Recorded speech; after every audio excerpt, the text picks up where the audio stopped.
ए अगर 100 के 100 question attempt करता है, जिसमें से जो मोस्ट प्रोबेबिलिटी होती है वो ये होगी कि 80 वो सही करेगा और 20 वो गलत करेगा। अब अगर वो 80 सही करता है और 20 गलत करता है तो इसके मार्क्स कितने बनेंगे? तो इसके मार्क्स टोटल बनेंगे 80 और 20 गलत करेगा, 1/3 नेगेटिव मार्किंग लेते हैं तो 73 मार्क्स इसके बनते हैं। अब आप समझिए तैयारी करते, एक फायदा ये हुआ है, देखिए सभी एक लेवल पे आ गए, किसी को नहीं पता नेगेटिव मार्किंग के अकॉर्डिंग क्वेश्चन कैसे आएंगे, नेगेटिव मार्किंग होने के बाद में किस लेवल पर कैसे तैयारी करनी है, आप सभी सेम लेवल पे आ गए, चाहे कोई 10 साल से प्रिपरेशन कर रहा हो चाहे कोई नया हो। सबसे ज्यादा ल्यूक्रेटिव और सबसे ज्यादा मार्क्स दिलाने वाले जो यूनिट होते हैं वो देखिए आप, वो होते हैं आपकी यूनिट। काफी लोग मुझसे पूछ रहे थे कि जो अभी नेगेटिव मार्किंग इंट्रोड्यूस की है एमपीपीएससी ने, उसके बाद हम क्या सेम स्ट्रेटेजी फॉलो करें जो आपने लास्ट वीडियो में बताई थी, या हम चेंज करें? देखिए स्ट्रेटेजी अपने अकॉर्डिंग बनती है, आप सभी लोग अपने अकॉर्डिंग पढ़िए, जो मुझे बेटर लगता है मैं वो आपको बताता हूं, ठीक है। यहां मैं सिर्फ आपको हेल्प करने की कोशिश करता हूं, जो मुझे सही लगता है मैं आपको बता देता हूं, अब उसको क्रॉस वेरीफाई करना आपका काम है।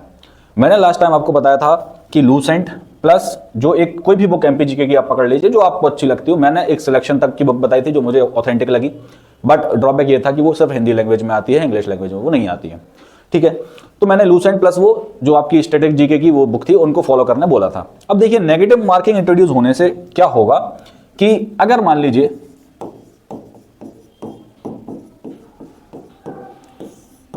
मान के चलिए कोई एक ए है और एक इंसान है बी, ए अगर 100 के 100 क्वेश्चन अटेम्प्ट करता है, जिसमें से जो मोस्ट प्रोबेबिलिटी होती है वो ये होगी कि 80 वो सही करेगा और 20 वो गलत करेगा।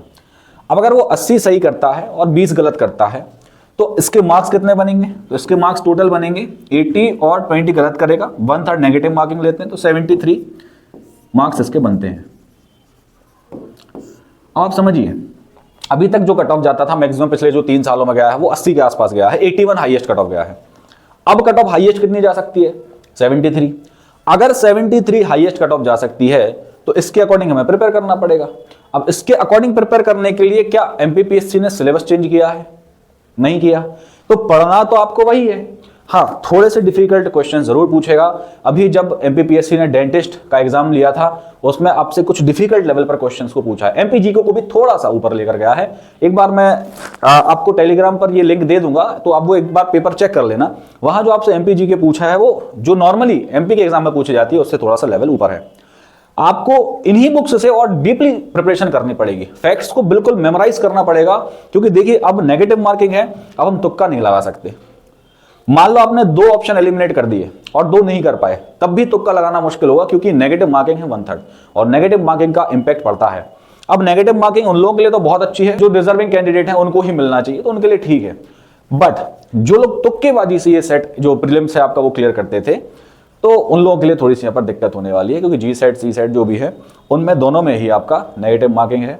और यहाँ पर अच्छी खबर लोगों के लिए है जो मेहनत कर रहे हैं, वहीं पर जो लोग तुक्केबाजी से एग्जाम क्लियर करते थे उनको थोड़ी सी दिक्कत होने वाली है। तो मैंने आपको बता दिया कि 73 मार्क्स हाईएस्ट कट ऑफ जा सकता है, पॉसिबिलिटी है, बट प्रिपरेशन क्या हम चेंज कर सकते हैं? तो हमें जरूरत नहीं है, स्ट्रेटेजी हमारी सेम रहेगी, हाँ बट जो मॉक लगाओगे आप, अब मॉक से डिसाइड होगा कि आप क्या करने वाले हो, और जो हम फैक्ट्स पढ़ रहे हैं उनको ही और ज्यादा हम डेप्थ में पढ़ सकते हैं। तो मैंने क्या बताया था आपको, मैंने कहा था कि हम 1 महीने का टारगेट लेंगे कि एक लूसेंट की बुक और एक कोई सी भी एमपीजीके की बुक और साथ में करंट अफेयर्स, ये हमें करना है। अब लूसेंट से क्या पढ़ना है उसके लिए मैंने एक अलग से वीडियो बताया था कि लूसेंट पूरी नहीं रट डालनी है हमें, जो जहां से क्वेश्चन पूछ रहा है सब वो चीजें पढ़नी है। तो जो लास्ट वीडियो था उसमें मैंने सारी चीजें आपको बता दी थी। तो ये एक स्ट्रेटेजी थी कि सबसे पहले हम ये कवर करेंगे, बट सबसे ज्यादा ल्यूक्रेटिव और सबसे ज्यादा मार्क्स दिलाने वाले जो यूनिट होते हैं वो देखिए आप, वो होते हैं आपकी यूनिट 6, यूनिट 7, यूनिट 8 और यूनिट 9, ठीक है। 10 आपका एमपी में ही इंक्लूड हो जाएगा। तो ये जो यूनिट्स होते हैं ये आपको ज्यादा मार्क्स दिलाएंगे, बट यूनिट 9 क्योंकि आईटीसी जो है एमपी का, आप देखिए पिछले क्वेश्चन पेपर्स में ये कहीं से भी क्वेश्चन पूछ ले रहा है, तो आपको डेप्थ नॉलेज होनी चाहिए। डेप्थ नॉलेज के लिए क्या किया जाए, तो एक बार कोई भी बुक पढ़ लीजिए, उसके बाद जितने भी एमपी में एग्जाम लिए गए हैं जिसमें आईटी पूछा गया है वहां से आप क्वेश्चंस लगा लीजिए, ठीक है। तो 9 कवर हो जाएगा। 8 मैंने करंट अफेयर आपको अभी बोला है कि इसके साथ में पढ़ना है। 7 बहुत इंपॉर्टेंट है, यहां से लगातार क्वेश्चन बनते हैं, थोड़ा सा डेप्थ में चला जाता है, कुछ बेसिक क्वेश्चन बनते हैं। तो 50-50 रेशियो रहता है। 50% जो है मॉडरेट क्वेश्चन होते हैं, 50% टफ क्वेश्चन होते हैं।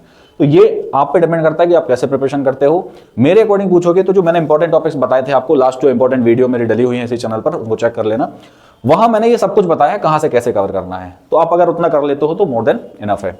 और बचा हमारा यूनिट 6, तो ये भी एक इंपॉर्टेंट है, वेटेज कैरी करता है। ये यूनिट बहुत ल्यूक्रेटिव होते हैं जो सब छोड़ के जाते हैं। अब हम ये नहीं छोड़ सकते हैं क्योंकि नेगेटिव मार्किंग इंट्रोड्यूस हुई है और ये यूनिट आपको बहुत अच्छे नंबर दिलाएंगे। इसलिए मैंने ये कहा है कि इनको हमें पहले पढ़ना है, लेकिन इसका मतलब ये नहीं कि इनको छोड़ना है। इनको हम बाद में पढ़ेंगे, उतने ही डेप्थ में पढ़ेंगे जैसे कि हम एमपीजी के पढ़ रहे हैं, तभी जाकर हमारा प्रीलिम्स जो है क्लियर होने के चांसेस बनते हैं। ठीक है, पोस्ट जो है 155 है तो थोड़ी सी कम है, नो डाउट, लेकिन अगर आप अच्छे से तैयारी करते, एक फायदा ये हुआ है, देखिए सभी एक लेवल पे आ गए। किसी को नहीं पता नेगेटिव मार्किंग के अकॉर्डिंग क्वेश्चन कैसे आएंगे, नेगेटिव मार्किंग होने के बाद में किस लेवल पर कैसे तैयारी करनी है, आप सभी सेम लेवल पे आ गए, चाहे कोई 10 साल से प्रिपरेशन कर रहा हो, चाहे कोई नया हो। ठीक है, तो आपके लिए एक खुशखबरी भी है, अब जिस तरीके से आप देखना चाहें, बट मैं तो ये कहूंगा कि आप पॉजिटिवली इस चीज को देखें। तो पॉजिटिवली वो लोग देखेंगे भी जो लोग पढ़ाई कर रहे हैं एक्चुअल में। तो ये चीजें हमें कवर करनी है, यही हमारी स्ट्रेटेजी है। स्ट्रेटेजी कोई बहुत अलग से नहीं होती है कि ऐसा कर लो वैसा कर लो, वो तो देखिए समय सबका अलग अलग होता है। कोई कुछ काम कर रहा है, कोई घर पे रह रहा है, कोई सिर्फ पढ़ाई कर रहा है। अपने अकॉर्डिंग स्ट्रेटेजी बनाइए, कोई किसी की मत सुनिए। आपके पास जो समय है आप उसके अकॉर्डिंग अपनी स्ट्रेटेजी बनाएं, उसी के अकॉर्डिंग अपनी तैयारी करें। ठीक है, हाँ, बुक लिस्ट वगैरह अगर आप मुझसे पूछोगे, सोर्सेज वगैरह, तो वो मैं आपको बताता रहता हूँ और आप मुझे डीएम करके पूछ सकते हैं कि बुक्स वगैरह हम कौन सी पढ़ लें। ठीक है, तो मैंने आपको 2 इंपॉर्टेंट बुक्स बताई थी। अगर आप चाहते हैं तो मैं यूनिट वाइज आपके लिए एक बुक लिस्ट लेकर आऊंगा, जिसमें बहुत ही ऑथेंटिक तरीके से मैं बुक लिस्ट जो है आपकी बताऊंगा कि कौन सी बुक ज्यादा ऑथेंटिक है, फैक्ट किसमें क्लियर है। जैसे मैंने सिलेक्शन तक की बात करी थी, मैं कोई स्पॉन्सर्ड ये वीडियो नहीं है, उसमें उन्होंने प्रॉपरली हिंदी ग्रंथ अकेडमी को सोर्स बनाया है, प्रॉपरली गवर्नमेंट की जो वेबसाइट है उनको सोर्स बनाया है। तो ऑब्वियस सी बात है कि ऑथेंटिसिटी ज्यादा होगी।